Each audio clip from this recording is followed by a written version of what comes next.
नमस्कार विद्यार्थी मित्रांनो. गेले काही दिवस आपण जे काही व्हिडिओ टाकत आहोत, ते त्या व्हिडिओचा तुम्हाला नक्कीच येणाऱ्या परीक्षेत फायदा तर होणारच आहे. पण सर्वात महत्त्वाचं काय तर अभ्यास करत असताना कोणती पुस्तके घ्यावीत, ते पण खूप महत्त्वाचं आहे. कारण जो काही कट ऑफमध्ये ज्या विद्यार्थ्यांची नाव आहेत, त्यांना तुम्ही विचारू शकता, की आपण संदर्भ सूची किंवा संदर्भ ग्रंथ कोणते वापरलेले आहेत किंवा अभ्यास करण्यासाठी किंवा सर्वात सोपं 2021चा मेन्सचा पेपर काढायचा आणि पाहायचा. या 2021मध्ये जवळपास 2 ते 4 प्रश्न जर सोडले, तर बाकीचे 90% प्रश्न जे आहेत, ते कशातून आलेले आहेत, या प्रश्नाचं विश्लेषण करा. मी अनेक वेळा Telegramला, YouTubeला देखील त्यांचं तुम्हाला विश्लेषण दिलेलं आहे. आजचं जे काही लेक्चर असणार आहे, ते संदर्भ ग्रंथासोबत संबंधित असणार आहे, की कशातून कोणता टॉपिक कशातून करावा.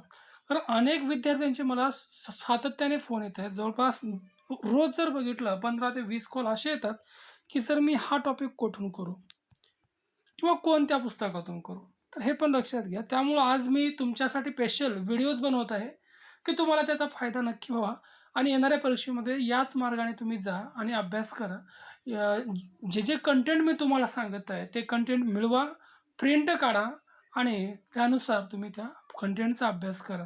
बघा, आपली जी काही डिपार्टमेंटल परीक्षा असते, या परीक्षेचं या परीक्षेबाबत जर बोलायचं झालं, तर इतर परीक्षांसारखी जी काही कंबाईनची पी-एस-आय असते, यामध्ये आणि आपल्या डिपार्टमेंटल पी-एस-आयमध्ये खूप सारा फरक आहे, हे पण लक्षात घ्या. त्यामुळे जो काही प्रॅक्टिकलचा भाग आहे, आपल्याला जास्त असतो कायदेमध्ये. आता कंबाईनला तर कायदे राहिलेलेच नाहीत. तंत्रज्ञान वगैरे त्यासारखे विषय तिकडे आणलेले आहेत त्यामुळं. तर चला, मुख्य परीक्षेसाठी कोणकोणती पुस्तकं गरजेची आहेत आणि कोणता टॉपिक कोणत्या पुस्तकातून करावा, कारण बाजारात अनेक सारी पुस्तकं आहेत आणि सर्व पुस्तकं एकदम चांगली आहेत. पण आयोग काय विचारतं हे खूप महत्त्वाचं आहे. म्हणजे आयोग काय विचारतो, आयोग परीक्षाचा रेफरन्स कुठला घेतो, हे खूप महत्त्वाचं आहे. मी अनेक वेळा प्रश्नाचं विश्लेषण तुम्हाला करून देखील दाखवलेलं आहे, की मी जे काही आज पुस्तकं सांगणार आहे, आता वेळ मिळालेला आहे तुम्हाला, त्यामुळं मी ही सर्व काही उठाठेव करत आहे, की तुमच्या परीक्षा पण पुढे गेल्यात. मग या मधल्या काळात अनेक विद्यार्थ्यांचे कॉल आलेले आहेत मला, की "सर कोणती पुस्तकं घ्यावीत आणि कशा स्वरूपात अभ्यास करावा?" तर लक्षात घ्या, पहिला विषय आहे आपला अभ्यासक्रमातला इंडियन कॉन्स्टिट्यूशन किंवा भारतीय राज्यघटना, भारताचे संविधान असं देखील त्याला म्हणतात. वेगवेगळी नावं आहेत आणि खूप सारं मटेरियल या टॉपिकवर अवलंबून आहे. खूप म्हणजे खूप जण आहेत. आता स्टँडर्ड मटेरियल जर म्हणलं तर एक रंजन कोळंबे सरांचं, रंजन कोळंबे. दुसरं म्हणलं तर लक्ष्मीकांतचं मराठी एडिशन, के. सागरचं. पण आता इथे काही गोष्टी लक्षात घ्या.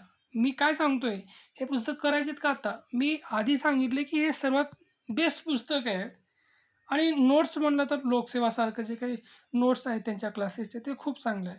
पण आपल्या परीक्षेत विचारतं काय, हे खूप महत्त्वाचं आहे. आपल्या डिपार्टमेंटल पी-एस-आयला विचारतं काय हो? तर एम-पी-एचा जो काही संदर्भ आहे, तो त्यावरून आपल्याला जास्तीत जास्त प्रश्न येतात. मग भारतीय राज्यघटना आणि मानवी हक्क नावाचं एक छोटं नोट्स टाईपमध्ये त्यांनी काढलेलं आहे.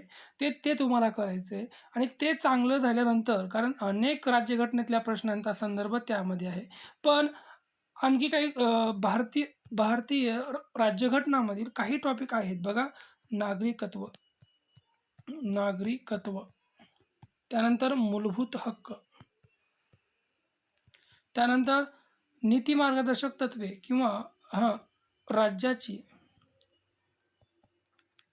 नीती मार्गदर्शक तत्त्वे, नीती मार्गदर्शक तत्त्वे, त्यानंतर मूलभूत कर्तव्ये, कर्तव्य. हे टॉपिक तुमच्यासाठी खूप महत्त्वाचे आहेत. 21चा पेपर चेक करा. मूलभूत हक्कावर जवळपास 6 ते 7 प्रश्न म्हणजे जवळ-जवळ 15 मार्क यावर आहेत. बाकीचे 15 मार्क मग इतर. कारण 30 मार्कासाठी आपल्याला राज्यघटना असते, हे माहिती करून घ्या आणि त्यानुसार अभ्यास करा. कोणता विषय किती अभ्यास करायचा, त्या त्या किती अभ्यास करायचा हे कधी ठरवलं जातं, तर तो किती मार्कासाठी परीक्षेत आहे, हे आधी पाहून घ्या. त्यानुसारच अभ्यास करा. त्यामुळे भारतीय राज्यघटना करत असताना एम-पी-ए नोट्स ज्या आहेत, त्या आधी चांगल्या करा.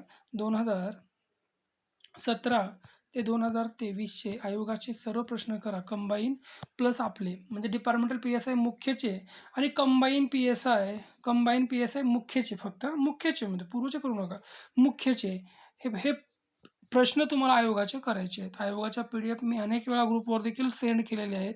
त्या प्रश्नाचं विश्लेषण करायचं आहे. तेव्हाच राज्यघटना तुमचं चांगलं होईल. आणि इतर भाग जर वाचायचा असेल तर रंजन कोळंबे बेस्ट आहे. रंजन कोळंबे सरांचं. पण आधी काय करायचे MPA नोट्स म्हणतोय मी. MPA नोट्समध्ये जे काही घटक सांगितले, कारण खटले वगैरे आपल्याला त्यामधूनच राज्यघटनेचे आलेले आहेत. कलम 20(3) संबंधितला एक खटला होता, तो पण त्यामधलाच आलेला होता गेल्या गेल्या वर्षी पण. त्यामुळे MPA नोट्समधलेच आहे किंवा ओल्गा टेरेसासारखा जो काही खटला आहे त्यामधलाच आलेला आहे. मग बाकीचे जे काही टॉपिक आहे ते तुम्ही रंजन कोळंबे सरांच्या नोट्समधून करू शकता. कारण की त्यावर तुम्हाला डायरेक्टली काही कलमावर पण विचारलेले आहेत आहेत प्रश्न. राज्यपाल असेल किंवा राष्ट्रपतीवर प्रश्न आलेले आहेत. त्यामुळं एक रंजन कोळंबे आणि MPAच्या नोट्स. पण आधी MPA नोट्स, आयोगाचे प्रश्न, नंतर रंजन कोळंबे अशा स्वरूपात तुम्हाला याचा अभ्यास करायचे. म्हणजे आधी जर बघायचं झालं तर MPA नोट्स तुम्हाला प्रिंट करून घ्यायचे, चांगल्या पद्धतीने अभ्यास करा. कारण हे अनेक विद्यार्थ्यांनी केलेलं आहे आधी. अनेक जे जुने विद्यार्थी आहेत त्यांना माहिती आहे याबाबत. त्यांनी तर केलेलंच असेल हे प्रिंट करून याचा अभ्यास, अनेक वेळा त्यांनी रिव्हिजन पण केलेलं असेल. याचा अभ्यास झाल्यानंतर रंजन कोळंबे याचा अभ्यास झाल्यानंतर मात्र 2017 पासूनचे आयोगाचे इतर कंबाईन PSI जे आहेत त्यांचे देखील राज्यघटनेचे पेपर चेक करायचे. फक्त राज्यघटना ते कुठे मिळतात तर आपल्याकडे मिळतात. आपल्या पेड ग्रुपमध्ये देखील आपण सेंड करणार आहोत आणि आपल्याकडे सर्व काही मटेरियल हे उपलब्ध आहे. तर आयोगाचे प्रश्न हे कधी करायचे? MPA नोट्स, रंजन कोळंबेचं पुस्तक, नंतर आयोगाचे प्रश्न अशा स्वरूपाचं तुमचं चालू पाहिजे. आणि सर्व काही टॉपिकनुसार तुम्हाला करावं लागणार आहे. चला आता पुढच्या टॉपिकचं बघूया. पहिल्या टॉपिकचं आपण सांगितलं काय? कॉन्स्टिट्यूशन. काय काय सांगितलं पहा. MPA नोट्स आधी, नंतर कोळंबे सरांचं पुस्तक आणि नंतर आयोगाचे प्रश्न. कधीपासूनचे? 2017 ते 2023 पर्यंत. मुख्य परीक्षेचे फक्त सांगतोय. का मुख्य परीक्षेचं का सांगतोय? कारण मुख्य परीक्षेचा प्रश्नाची स्टँडर्डनेस थोडी जास्त असते आणि कारण आपली पण मुख्य आहे त्यामुळं. तर हे लक्षात घ्या. इकडले प्रश्न तिकडे कॉपी होऊ शकतात. म्हणून मी जे काही सांगत आहे त्यानुसार प्रिंट करा. इतरत्र कुठेही मनाचा गोंधळ करून घेऊ नका. कारण अभ्यास करा असं सर्वजण सांगतात, पण कसा करा, कशातून करा हे सांगणारे खूप कमी लोक असतात. त्यापैकीच आपणही आहोत. आपणही याच याच यात तुम्हाला कळकळीने सांगण्याचा प्रयत्न करत आहोत. राज्यघटनेचा अभ्यास या स्वरूपामध्ये करावा तुम्ही. पुढचं पाहूया. पुढचा कोणता विषय तुमचा? ओके, हे बघा, मी तुम्हाला पुस्तकाचे फोटो पण आणले आहेत की विद्यार्थी आणखी कन्फ्युजनमध्ये राहू नयेत. हे आहेत भारतीय राज्यघटना आणि मानवी हक्क, एकदम बेस्ट. हे झाल्यानंतर कोळंबे सरांचं पुस्तक करायचं आहे, कोळंबे. आणि हे झाल्यानंतर काय करायचे? 2017 ते 2023 पर्यंतच्या मुख्यच्या प्रश्नपत्रिका. लवकरच लाईव्ह बॅच पण आपण त्यामध्ये घेणार आहोत, फक्त प्रश्नपत्रिकाच्या विश्लेषणाच्या. चला पुढचा बघूया. पुढचा कोणता सब्जेक्ट कशातून करायचं ते पण आपण पाहूया. आता काही जणांकडे नवीन आवृत्ती आलेली असेल तर सांगा. आता ही 15चीच अवेलेबल आहे सध्या तरी. पुढची पाहूया. पुढचं आहे मेजर कायदे, जे की 3 आहेत: IPC, CRPC आणि इव्हिडन्स. IPC, CRPC आणि पुरावा कायदा धरू. ओके, हे तुम्हाला तिन्ही कशातून करायचे? तो अनेक पुस्तकं चांगली आहेत, पण तुम्हाला रिव्हिजन मारण्यासाठी चांगली आहेत. हे तुम्हाला तिन्ही बाबी करायच्या चांदे सरांच्या पुस्तकातून. चांदे सरांचे पुस्तक लाल कलरचे. आता त्यामध्ये चौधरीचं पण आहे, पण चांदे मला बेस्ट वाटलं त्यामुळे मी तुम्हाला सांगतो. रेड कलरचं पुस्तक आहे. शेवटचं आता नवीन कायदे पण आलेले आहेत, पण ते आपल्याला परीक्षेला होतील की नाही माहिती नाही. कारण होणारच नाही शक्यतो, कारण की आयोगानं जुनाच अभ्यासक्रमानुसार घेईल असं माझं मत आहे, वैयक्तिक सांगतोय. तर हे तिन्ही जे मेजर कायदे आहेत ते तिन्ही तुम्हाला मेजर चांदे सरांच्या पुस्तकातून. मग इतरत्र आता खूप चांगले चांगले पुस्तक आहेत, मी नाही अशातला भाग नाही, पण त्यांना फक्त रिव्हिजन करण्यासाठी तुम्ही ठेवू शकता परीक्षेच्या पुढे पुढे कट ऑफ लागल्यानंतर. पण आत्ता वेळ आहे तर तुम्हाला हे 3 पुस्तकं मस्ट करावीच लागतील. आणि हे जे कोणी विद्यार्थी करणार नाहीत ते मेरिटच्या बाहेर असतील. मी आत्ताही सांगतो चांदे सरांच्या पुस्तकातून जर तुम्ही अभ्यास केला या 3 कायद्याचा तर तुम्ही इन असाल, अन्यथा आउट असाल. मी आत्ता सांगतो, एवढं कॉन्फिडन्स नाही का सांगतोय, तर तर ते अनुभवामुळे सांगतोय. त्यामुळे सांगतो. आपण कुणाशी म्हणजे कुणाचा वैयक्तिक आपल्याला हे नाही त्यामध्ये. आणि नंतर जे काही इतर पुस्तकं आहेत, ते तुम्ही रिव्हिजन स्वरूपामध्ये परीक्षेच्या पुढे-पुढे तुम्ही करू शकता. रिव्हिजन करण्यासाठी खूप चांगली पुस्तकं आहेत त्यांची. चला म्हणजे आहेत मार्केटमध्ये अनेक सारी पुस्तकं आहेत. मी चांगले तर सांगतोय बरं का. मग हे तिन्ही कायदे एकाच पुस्तकात तुम्हाला मिळून जातील. सी-आर-पी-सी, एव्हिडन्स आणि आय-पी-सी. पुढचं पाहूया आता मायनर ॲक्ट. हा खूप मोठा फॅक्टर आहे मायनर ॲक्ट. कशातून करावा? मायनर ॲक्टसाठी इतर काही मार्केटमध्ये पण अवेलेबल ही आहेत, पुस्तकं आहेत.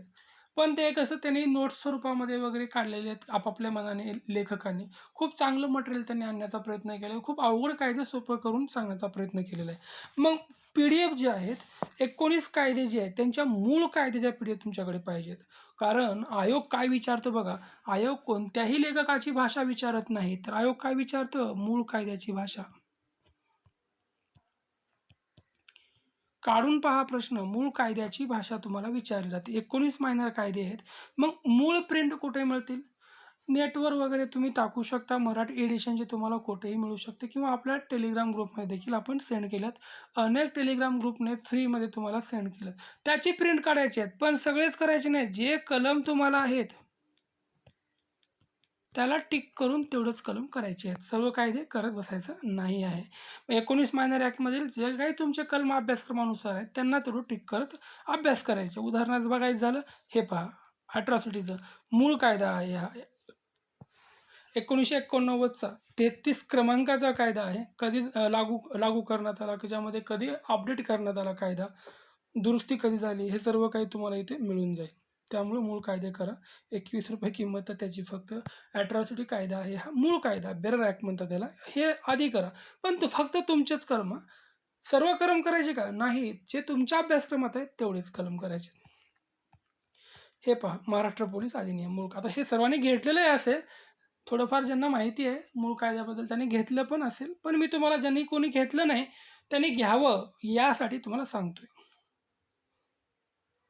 प्रिंट काढून घ्या. पुढचं पाहूया. हां, तर हा घटक अनेक विद्यार्थी मला सातत्याने विचारत आहेत, पंचनामे कुठून केलं तर चांगलं राहील सर? तर आधी मला विचारण्यापेक्षा 2021चा पेपर चेक करा. कुठून प्रश्न आला? एम-पी-एन नोट्समधून. जशाच तसा मी तुम्हाला पुरावा अनेक वेळा पाठवलेला आहे. एम-पी-एन नोट्समधून तो पंचनाम्यावरले प्रश्न म्हणजे एक एम-पी-एच्या नोट्स आहेत तपास म्हणून. त्यामध्ये एका लाईननंच तुम्हाला सर्व कलम दिले. तो कलमावरला प्रश्न आलेला होता बघा. कलम 47 वगैरे, कलम 100. त्या कलमावरला प्रश्न आलेला होता की वेगळं कलम ओळखा त्यामधलं पंचनाम्यासंबंधीचं, झडतीचं होतं वाटतं. तर त्यावरला प्रश्न एम-पी-ए नोट्समधून आलेले आहेत. आणि चांदे सरांचे जे काही पुस्तक आहे, मग जे काही आपलं कलम पुरावा कायद्यातील कलम 27 असेल, निवेदन पंचनामा वगैरे किंवा 174 असेल, मरणा अन्वेषण असेल, ते पण चांदे सरांनी चांगलं दिले. पण माझ्या मते बेस्ट राहील एम-पी-एच्या नोट्स पंचनाम्यासाठी. गुन्हा अन्वेषण आणि पंचनाम्यासाठी एम-पी-एच्या तपास नावाच्या जे काही नोट्स आहेत, पण त्यामध्ये 3 ते 4 भाग आहेत. त्यामुळे तुमचा जो काही कंटेंट आहे, तेवढाच कंटेंट तुम्हाला त्यामधून करायचा आहे. जो अभ्यासक्रमात दिलेला आहे, तेवढाच कंटेंट. हे पहा मी तुमच्यासाठी आणलेलं पण आहे. प्रिंट पण कारण कोणत्या पुस्तकातून कोणता कंटेंट करावा हे आपल्याला जोपर्यंत कळत नाही, तोपर्यंत आपण खूप लांब असू म्हणजे मेरिटच्या. कारण आपण कसं करतो कलरफुल आणि बाजारातील अनेक पुस्तकांमुळं आपलं कसं असतं कारण तेच आपल्याला भेटतात. पण हे पुस्तकं मूळ कायदे, बेरर ॲक्ट हे जोपर्यंत तुम्ही करणार नाही, तोपर्यंत चांगले मार्क तुम्हाला गुणवत्तापूर्ण मार्क पडणार नाहीत. हे पहा. या ठिकाणाहून तुम्हाला पंचनामे करायचे. तर हा जो काही फॉरेन्सिकचा टॉपिक आहे, हा पण तुम्हाला या ठिकाणी तुम्हाला मिळून जाऊ शकतो. पुढचा भाग बघूया कोणता आहे? हे तपास. 22ची आवृत्ती आहे तपासची. यामध्ये पंचनामे वगैरे सर्व काही तुमचे दिलेले आहेत किंवा तडीपारीची तत्त्वे असतील, सर्व काही यामध्ये आहे.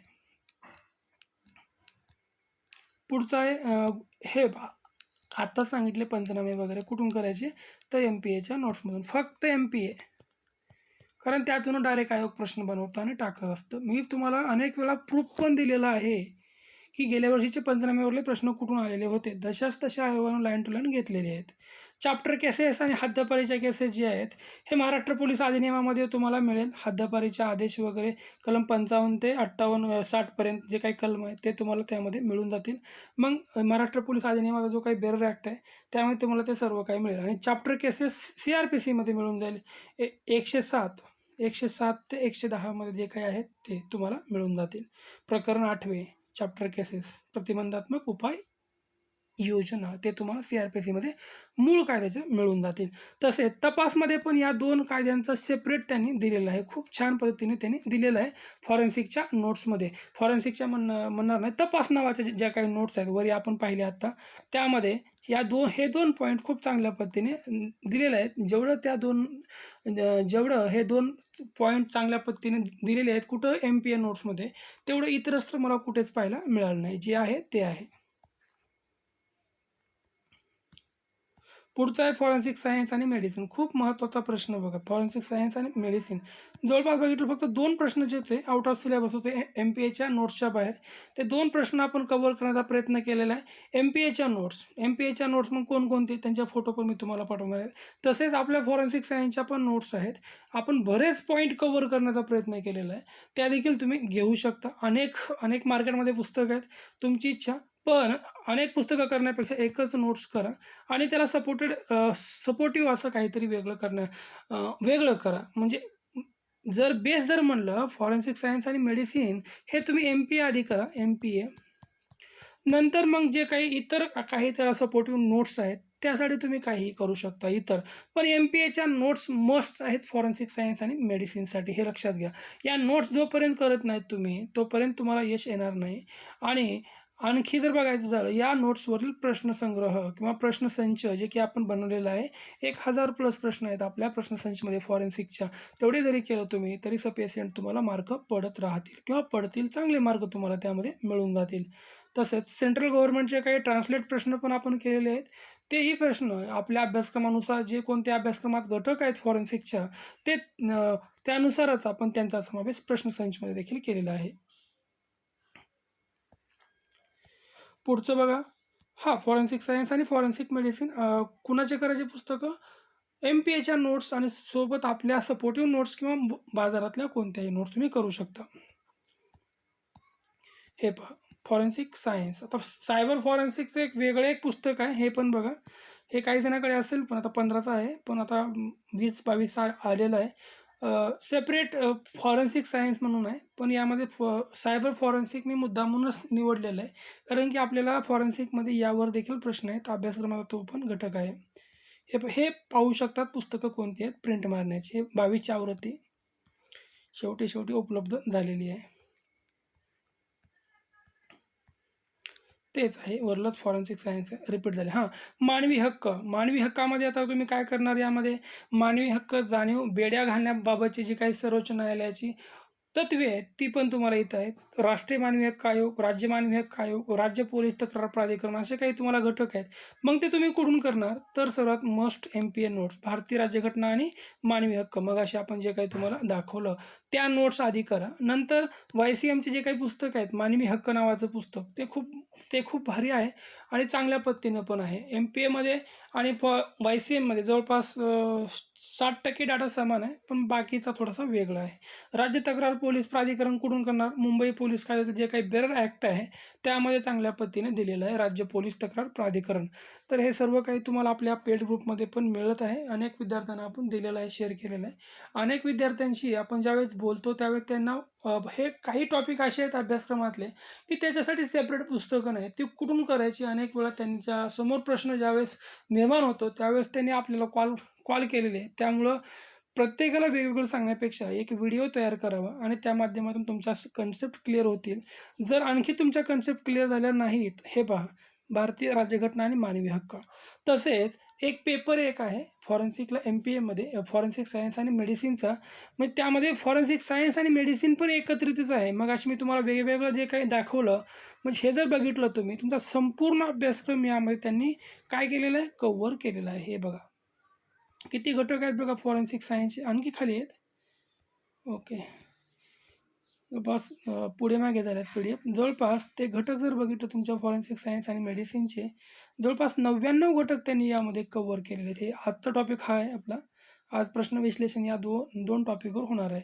तर हे हे तुम्हाला संदर्भ ग्रंथ करायचे आहेत. आता काही जणांकडे ऑलरेडी असतील, काही जणांकडे नसतील. ज्यांच्याकडे नाहीत त्यांनी आपल्याशी कॉन्टॅक्ट करू शकता. आपल्या टेलिग्राम ग्रुपमध्ये जॉइन करा. त्यामध्ये आपण ह्या सर्व नोट्स पाठवलेले आहेत. आपला टेलिग्राम ग्रुप आहे, आपले WhatsApp ग्रुप आहेत. आणखी ज्यांना कोणाला जॉइन व्हायचं असेल त्यांनी आपल्या 8888 नावाच्या नंबरवरती WhatsAppवर मला मेसेज करा. 8888198593. मी तुम्हाला ग्रुपमध्ये जॉइन करून घेईन. आपले वेगवेगळे पेड ग्रुप पण आहेत. तर हे संदर्भ ग्रंथ तुमच्यासाठी खूप महत्त्वाचे ठरणार आहेत. हे जर संदर्भ ग्रंथ तुमच्याकडे असतील, तरच तुम्ही यश मिळवू शकता. बाजारामध्ये अनेक कलरफुल पुस्तकं आहेत, मी नाही म्हणत नाही. पण हे बेसिक आहे. बेसिक हे जवळपास आयोग यांना रेफर करतं. यावरून प्रश्न पडतात. कसे पडतात याचं विश्लेषण अनेक वेळा मी तुम्हाला सेंड केलेलं आहे. फॉरेन्सिकचे प्रश्न असतील, राज्यघटनेचे प्रश्न असतील. MPAमधून जवळपास 90% प्रश्न गेल्या वर्षी मी 2021मध्ये 2021च्या मुख्य परीक्षेमध्ये देखील 90% प्रश्न आलेले आहेत. त्यामुळे त्याआधी तुम्ही मस्ट कराव्यात. आणि फॉरेन्सिक सायन्स आणि मेडिसिनचा जवळपास 1000 प्रश्नांचा प्रश्नसंच आपण तयार केलेला आहे. त्यामुळे थोडंफार आधी स्टार्टिंगला अपडेट केलेलं आहे आता. आता परत एकदा हे PDF आपण अपडेट करून विद्यार्थ्यांपर्यंत पोहोचवत आहोत. 1000 प्रश्न जरी केले फॉरेन्सिकचे प्लस आहेत, 1000 प्लस आहेत, तरी सफिशियंट आहेत आणि त्या MPAच्या नोट्स. त्यामुळे तुमचा गोंधळ उडणार नाही. चांगल्या पद्धतीच्या कन्सेप्ट तुमच्या क्लिअर होत राहतील. तर आजचा व्हिडिओ जर तुम्हाला आवडला असेल, तर आपल्या मित्रमैत्रिणींना ही लिंक शेअर करा. धन्यवाद. आज आपण याच ठिकाणी थांबूया. जे कोणी नवीन असतील त्यांनी चॅनलला सबस्क्राईब करून ठेवा.